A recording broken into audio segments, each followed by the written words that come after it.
علم کے شہر میں ہر طرف کتابیں اور علم کا شور تھا، مگر دل خاموش تھا۔ علم دماغ تک رہتا ہے، عشق دل تک جاتا ہے۔ عشق وہ ہے جو انسان کو خود سے نکال کر خدا تک لے جا۔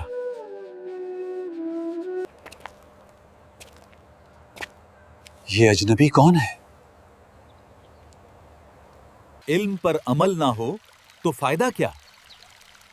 عشق نہ ہو تو علم خالی رہتا ہے۔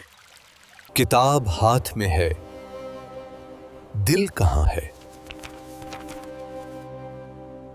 جہاں شمس گیا وہاں سوال جاگ اٹھے۔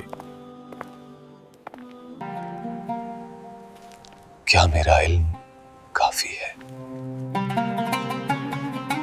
دن ڈھلا مگر سوال بڑھ گئے۔ یہ صرف علم نہیں، ہاں یہ عشق ہے۔ یہ ملاقات زندگی بدلنے والی تھی۔